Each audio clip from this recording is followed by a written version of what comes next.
Menopause एक प्राकृतिक बदलाव है। ये एक नेचुरल ट्रांजिशन है जो हर महिला की जिंदगी में आती है, पर अक्सर इसे गलत समझा जाता है।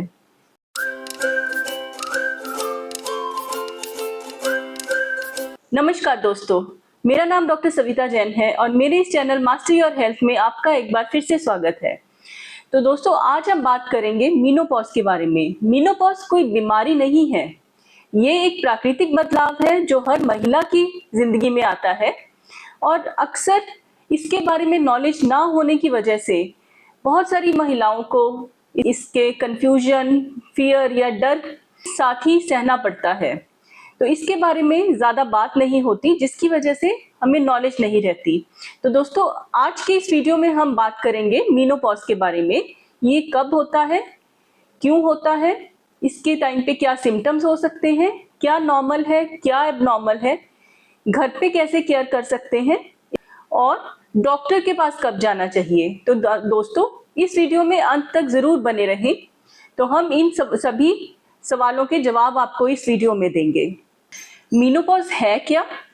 दोस्तों, जब 12 महीने तक आपको पीरियड्स नहीं आए तो हम कहते हैं कि मीनोपॉज हो गया है। पर याद रखें, मीनोपॉज का मतलब है कि आपकी फर्टिलिटी का कम होना, मतलब उसके बाद जो बच्चे पैदा करने की क्षमता है वो खत्म हो जाती है। पर इसका मतलब ये नहीं कि आपकी सेहत, शक्ति या खुशी भी कम हो जाए। मीनोपॉज से पहले एक ऐसा चरण होता है जिसको हम पेरीमीनोपॉज बोलते हैं।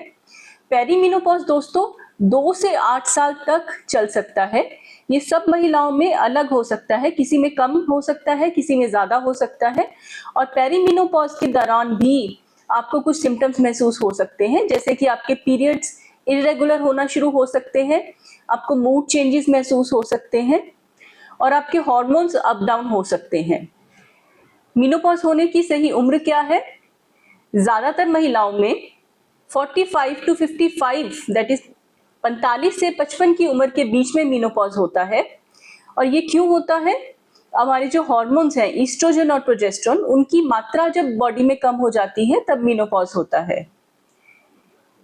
दोस्तों, ज्यादातर महिलाओं में ये नेचुरल है, ये एक उम्र के साथ हो जाता है, पर कई बार ये कुछ और वजहों से भी हो सकता है। तो और वजहें क्या हैं? पहला, अगर आपका सर्जरी हुआ है जिसमें कि आपकी ओवरीज या अंडेदानियों को निकाल दिया गया है, तब भी आपको मीनोपॉज हो जाता है। दूसरा, अगर आपको किसी वजह से रेडिएशन मिली है या कैंसर का ट्रीटमेंट मिला है, कीमोथेरेपी, कई बार उनकी वजह से भी आपकी ओवरीज काम करना बंद कर देती हैं, जिसकी वजह से मीनोपॉज जल्दी हो जाता है। और तीसरा, अगर आपका यूट्रस रिमूव हुआ है, हिस्टेरेक्टमी हुई है, तब भी उसके कुछ समय बाद अगर ओवरीज बॉडी में भी हैं तब भी वो कुछ समय तक काम करती हैं, पर उसके बाद वो अपना काम करना बंद कर देती हैं।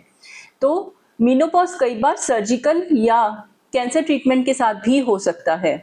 ये मैटर क्यों करता है? दोस्तों, हर महिला का अनुभव अलग हो सकता है। कई बार ये नॉर्मल हो सकता है, पर कई बार ये कुछ निशानी हो सकती है कि कोई आपको ट्रीटमेंट की जरूरत है। तो इसके लिए ये जरूरी है कि इसकी बात की जाए और ये जरूरी है कि आप डर में नहीं रहें और सपोर्ट महसूस करें। तो आइए अब सिम्टम्स की बात करें। जैसे कि हमने बात की कि हर महिला का अनुभव अलग हो सकता है, किसी को ये सिम्टम्स ज्यादा महसूस हो सकते हैं, किसी को कम महसूस हो सकते हैं और कई बार कुछ लोगों को कोई सिम्टम्स महसूस नहीं होते। तो ये कॉमन सिम्टम्स क्या हैं? दोस्तों, कॉमन सिम्टम्स है जैसे कि हॉट फ्लैशेस होना या नाइट स्वेट्स होना।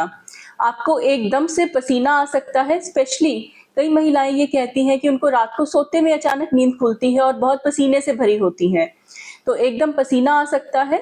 और ऐसा भी हो सकता है कि बीच में अचानक एकदम से ठंड लगनी शुरू हो जाए, तो ये सबसे कॉमन सिम्टम है। इसके अलावा आपके पीरियड्स इरेगुलर हो जाते हैं। पीरियड्स इरेगुलरिटी में कुछ लोगों में क्या होता है कि कभी पीरियड्स जल्दी आ जाते हैं, कभी लेट हो सकते हैं, किसी किसी महीने मिस भी हो सकते हैं और ऐसा भी हो सकता है कि पीरियड्स कई कई दिन चलते रहे, मतलब प्रोलॉन्ग ब्लीडिंग होती रहे। तीसरा दोस्तों, वेजाइनल प्रॉब्लम्स हो सकती हैं। आपको ड्राइनेस महसूस हो सकती है, डिस्कम्फर्ट महसूस हो सकता है, स्पेशली सेक्सुअल इंटरकोर्स के दौरान आपको दर्द महसूस हो सकता है। नींद आने की प्रॉब्लम हो सकती है कि नींद कम आती है या डिस्टर्ब नींद आती है।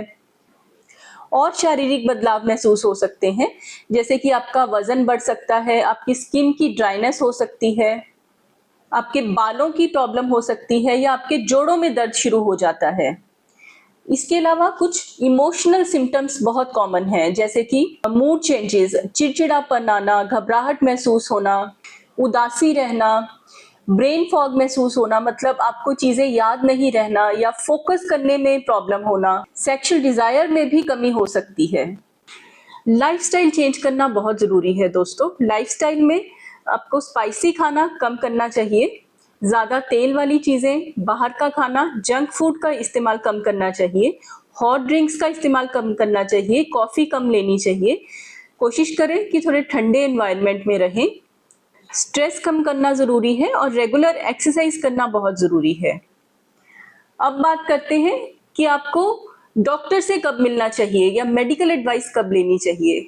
दोस्तों, जैसे कि हमने बात की कि मेनोपॉज एक प्राकृतिक बदलाव है, सबको डॉक्टर से मिलने की जरूरत नहीं होती, पर अगर आपको 1 साल पीरियड्स बंद होने के बाद ब्लीडिंग दोबारा शुरू हुई है तो वो एक रेड फ्लैग है, तो अपने डॉक्टर से जरूर संपर्क करें।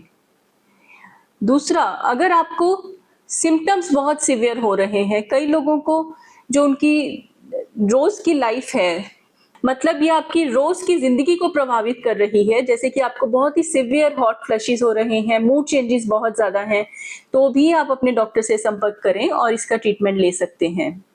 तीसरा दोस्तों, अगर आपको मेनोपॉज नॉर्मल एज से कम एज पे हुआ है, 45 साल के कम की उम्र में अगर आपको मेनोपॉज है, तो भी आप अपने डॉक्टर से जरूर संपर्क करें, क्योंकि अर्ली मेनोपॉज से कई बार ये देखा गया है कि कुछ बोन की वीकनेस होने का या हार्ट की प्रॉब्लम्स होने का थोड़ा डर बढ़ जाता है, तो ऐसे में आप अपने डॉक्टर से संपर्क अवश्य करें। मेनोपॉज का ट्रीटमेंट क्या है दोस्तों? मेनोपॉज में कई बार हम हार्मोनल थेरेपी देते हैं। हार्मोनल थेरेपी कई लोगों में अगर हम नहीं दे पाए तो कुछ और तरह की दवाइयां भी रहती हैं, जैसे एंटी डिप्रेसेंट्स या कुछ सप्लीमेंट्स रहते हैं जो मदद करते हैं। वेजाइनल ड्राइनेस अगर ज्यादा है तो कुछ लुब्रिकेंट्स अवेलेबल हैं, स्पेशली ईस्ट्रोजन बेस्ड लुब्रिकेंट्स हैं जिनका इस्तेमाल किया जा सकता है। तो दोस्तों, हार्मोनल थेरेपी के बारे में मैं थोड़ा विस्तार से बताना चाहूंगी, क्योंकि अक्सर महिलाएं हमसे आके हार्मोनल थेरेपी के बारे में पूछती हैं। तो हार्मोनल थेरेपी जो है मेनोपॉज में सबसे इफेक्टिव ट्रीटमेंट है, सबसे ज्यादा असरदार ट्रीटमेंट है। अगर आपका मेनोपॉज 40 की उम्र से पहले हुआ है, चाहे वो नेचुरल है चाहे वो सर्जिकल है, तब आपको हार्मोनल रिप्लेसमेंट थेरेपी लेनी चाहिए। इसके हमें कई फायदे मिलते हैं, स्पेशली जो बोन्स की वीकनेस में और हार्ट की प्रॉब्लम होने का डर जो है वो थोड़ा कम रहता है। अगर आपको 45 की उम्र से ज्यादा पे सिम्टम्स आ रहे हैं, तब हम कई बार हार्मोनल थेरेपी देते हैं। तो हार्मोनल थेरेपी अगर हम 45 के बाद देते हैं तो अक्सर हम इसकी डोज कम से कम रखते हैं, और जितनी कम ड्यूरेशन के लिए दें उतना ही अच्छा रहता है। हार्मोनल थेरेपी में हम ईस्ट्रोजन देते हैं, इसकी टेबलेट्स भी आती हैं, पैचेस भी आते हैं। इससे आपके जो हॉट फ्लशेस के सिम्टम्स हैं या ड्राइनेस के सिम्टम्स हैं या मूड चेंजेस हैं, उन पे बहुत अच्छा असर आता है। अगर आपका यूट्रस इंटैक्ट है, मतलब सर्जरी नहीं हुई है, तो हम ईस्ट्रोजन के साथ प्रोजेस्टेरोन को भी कंबाइन करते हैं। क्या हार्मोनल थेरेपी का कोई नुकसान भी हो सकता है? तो इससे थोड़ा ब्लड क्लॉटिंग का रिस्क बढ़ जाता है और थोड़ा ब्रेस्ट कैंसर का रिस्क बढ़ता है। तो कभी भी हार्मोनल थेरेपी को अपने आप से नहीं लें, हमेशा अपने डॉक्टर से संपर्क करें और उनकी सलाह से ही हार्मोनल थेरेपी लें। अगर किसी वजह से आप हार्मोनल थेरेपी नहीं ले सकते, तो उसके लिए हमारे पास कुछ नॉन हार्मोनल थेरेपीज भी हैं, कुछ तरह के सप्लीमेंट्स रहते हैं, कई बार एंटी डिप्रेसेंट्स या मूड स्टेबलाइजर्स भी हमें देने पड़ते हैं। तो अगर आपके सिम्टम्स सिवियर हैं और आप इन सिम्टम्स से जूझ रहे हैं, तो अपने डॉक्टर से संपर्क जरूर करें। तो ट्रीटमेंट के साथ ही आपका जो ये सफर है, जो ये फेज है लाइफ का, वो स्मूथली निकल सकता है। तो दोस्तों, याद रखें कि मेनोपॉज एक सफर है, ये अंत नहीं है, ये समस्या नहीं है। सही सपोर्ट के साथ और सही लाइफस्टाइल के साथ आप इसे कॉन्फिडेंटली झेल सकते हैं। अपने अगले वीडियो में दोस्तों हम लाइफस्टाइल के बारे में, खाने के बारे में और एक्सरसाइज के बारे में और बात करेंगे।